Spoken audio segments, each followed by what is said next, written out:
সুপ্রিয় শিক্ষার্থীবৃন্দ, আজকে কিন্তু তোমাদের অপেক্ষার অবসান হতে যাচ্ছে। অর্থাৎ তোমরা কিন্তু তোমাদের কাঙ্ক্ষিত এসএসসি বা দাখিল পরীক্ষার ফলাফলটি পেতে যাচ্ছ।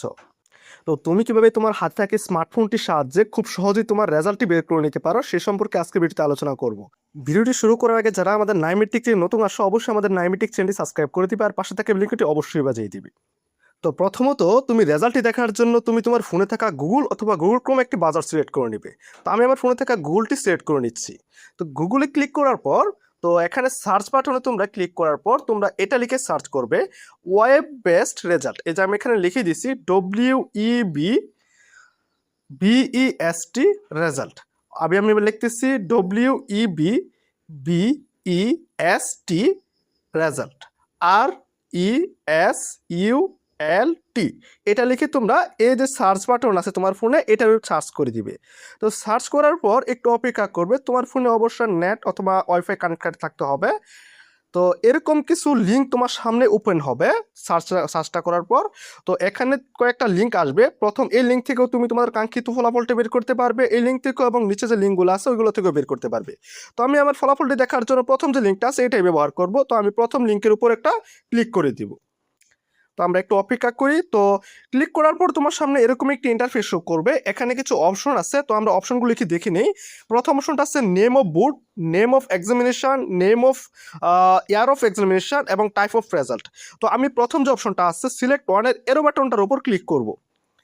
এটার উপর ক্লিক করার পর আমি কোন বোর্ডের পরীক্ষার্থী, বরিশাল, চিটাগাং, কুমিল্লা, বরিশাল না চিটাগাং, কুমিল্লা, ঢাকা, দিনাজপুর, যশোর, মাদ্রাসা বোর্ড, ময়মনসিংহ। তো আমি যদি মাদ্রাসা বোর্ডের হয়ে মাদ্রাসা সিলেক্ট করব, আমি যে বোর্ডের ওইটা সিলেক্ট করে নিব। তো আমি এখান থেকে ময়মনসিংহটা সিলেক্ট করে তোমাদেরকে দেখাচ্ছি এক্সাম্পল হিসেবে। তো আমি এখান থেকে ময়মনসিংহটা মনে করে সিলেক্ট করে দিলাম। তো এখন আমাদের সিলেক্ট করতে হবে নেম অফ এক্সামিনেশন। তো এখানে সিলেক্ট ওয়ানের পাশে যে অ্যারো বাটনটা আছে এই অ্যারো বাটনের উপর আমরা একটা ক্লিক করে দিব। তো অ্যারো বাটনের উপর ক্লিক করার পর এখানে কিছু অপশন আছে জেএসসি, জেডিসি, এসএসসি বা দাখিল। তো আমরা কি সিলেক্ট করবো, আমরা যেহেতু এসএসসি বা দাখিল পরীক্ষার্থী আমরা এসএসসিটা সিলেক্ট করে দিব এখানে। তো এখান থেকে ইয়ার অফ এক্সামিনেশন, এখানে ইয়ার অফ এক্সামিনেশনের উপর একটা অ্যারো বাটনের উপর ক্লিক করার পর এখানে তোমরা 26 সালের পরীক্ষার্থী 2000, তো 2026টা এখান থেকে সিলেক্ট করে দিবে। তো যারা মাদ্রাসায় আসো তারা কিন্তু এরকমভাবে সেমভাবে তোমরা সিলেক্ট করে নিবে। তো এখানে সিলেক্ট ওয়ান আবার টাইপ অফ রেজাল্টের উপর সিলেক্ট ওয়ানের উপর ক্লিক করার পর এখানে তোমরা যে কাজটা করবে, এখানে প্রথম অপশনটা হচ্ছে individual, institution, centre result, district result, এখান থেকে সবগুলো দেখা যাবে।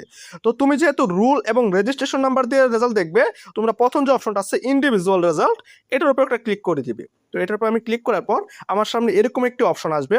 প্রথম যে অপশনটা আছে সেটা হচ্ছে রুল নাম্বার বসাতে হবে এবং দ্বিতীয় যে অপশনটা আছে সেটা হচ্ছে রেজিস্ট্রেশন নাম্বার। তো আমি এখানে আমার রুল নাম্বারটা বসিয়ে নিতেছি। তো রুল নাম্বার উপর ক্লিক করার পর মনে করো আমি একটা রুল দিতেছি, এক্সাম্পল হিসেবে তোমাদেরকে আমি দেখাচ্ছি। তো তুমি তোমাদের যে অ্যাডমিট কার্ডের রুলটা আছে ওইটা এখানে বসায় দিবা। মনে করো আমি একটা রুল দিলাম, এখন আমার রেজিস্ট্রেশন নাম্বারটা দিতে হবে। তো আমি রেজিস্ট্রেশন নাম্বারটা অ্যাডমিট কার্ডে যেটা আছে তোমাদের ওইটা তুমি তোমারটা দিবা, ঠিক আছে। তো রেজিস্ট্রেশনটা মনে করো আমি এক্সাম্পল হিসেবে একটা দেখাচ্ছি, রেজিস্ট্রেশনটা বসিয়ে দিলাম। তো তোমার সামনে কিন্তু নিচে একটা এরকম ক্যাপচা থাকবে। তো ক্যাপচাটা যদি না বোঝো তাহলে এই যে উপরে যে ক্লিক টু অ্যানাদার বোর্ড এটা আছে এটার উপর ক্লিক করবে। আবার দেখা যাচ্ছে আমার এখানে বোঝা যাচ্ছে না, তো আমি আরেকটা ক্লিক করব।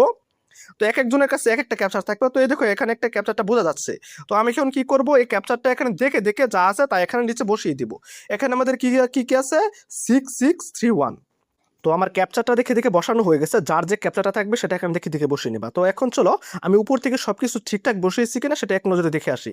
আমি এসএসসি সিলেক্ট করছি, 2026 সিলেক্ট করছি এবং ইন্ডিভিজুয়াল রেজাল্ট সিলেক্ট করছি, রোল নাম্বার দিয়েছি, রেজিস্ট্রেশন নাম্বার দিয়েছি এবং আমি ঠিকঠাক মতো ক্যাপচারটা বসিয়ে দিয়েছি। তো এখন যে নিচে যে অপশনটা আছে ভিউ রেজাল্ট, এই ভিউ রেজাল্টের উপর আমরা একটা ক্লিক করে দিব। তো ভিউ রেজাল্টের উপর ক্লিক করার সাথে সাথেই তোমাদের কাঙ্ক্ষিত যে ফলাফলটা সেটা তোমরা দেখতে পারবা। তো এখান থেকে স্ক্রল করে উপরের দিকে আসলে তোমাদের জিপিটা দেখতে পারবা। আর এখান থেকে নিচে যে অপশনটা আছে প্রিন্ট অপশন, এটার উপর ক্লিক করলে তোমাদের এই রেজাল্টটা প্রিন্ট হয়ে তোমার ফোনে ডাউনলোড হয়ে যাবে। তো এভাবে খুব সহজেই তোমাদের কাঙ্ক্ষিত ফলাফলটি বের করে নিতে পারো। তো এতক্ষণ আমাদের সাথে থাকার জন্য ধন্যবাদ সকলকে।